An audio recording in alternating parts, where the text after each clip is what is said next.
Today's how-to video is going to be about how to tie the Taunt Line hitch and the trucker's hitch. Both these hitches are used to keep lines tight in non-critical load-bearing applications. So the first hitch we're going to tie is the trucker's hitch. I tie a quick release version of this hitch to make it easier to undo in the morning.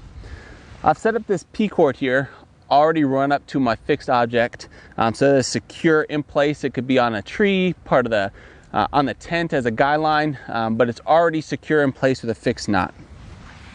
So the next thing I'm going to do to start this hitch is find that load strand, and I'm going to create a loop, and then I'm going to pass the non-load strand through that loop.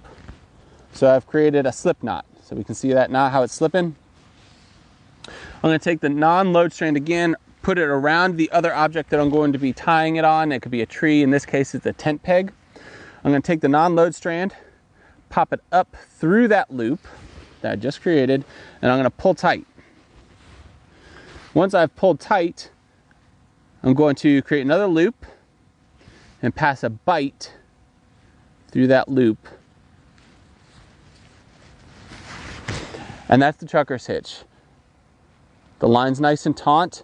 A lot of times, in the middle of the night, if it's rainy or snowy, these nylon cords will stretch out and your tarp might become slack. So in order to fix that in the middle of the night, all you do is pull it, tighten it up a little bit more, and then re-secure it.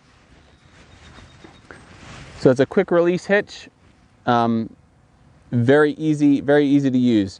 Now I tie the quick release because in the morning I like to break camp really quickly and get out hiking as fast as I can. So to release it in the morning, all you have to do is pull that out and pull here, and the cord is clean and ready for you to coil. All right, next up is the Taunt Line. The Taunt Line can be used in a similar capacity as the trucker's hitch. However, it doesn't work as well when the rope is wet or icy.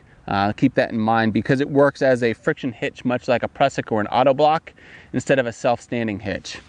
So the configuration starts the same. We have our fixed line coming down here that's already attached to something. We're going to wrap it around this tent peg again, and then we're going to move it into this configuration. So it kind of looks like an upside down figure 4 at this point. We're going to take this extra rope that we have down here, and we're going to start wrapping it around the load strand that goes down towards the tent peg. The minimum times you want to wrap this is 4. However, if you have a larger diameter rope, you may want to do more than that because it will not grab as well. So go ahead and just keep on wrapping down until you feel comfortable that it's not going to slip. And once you've had your minimum number of wraps, you're going to pass it behind the non-load strand, and you're going to slide a bite up through that pocket that you've created in the rope.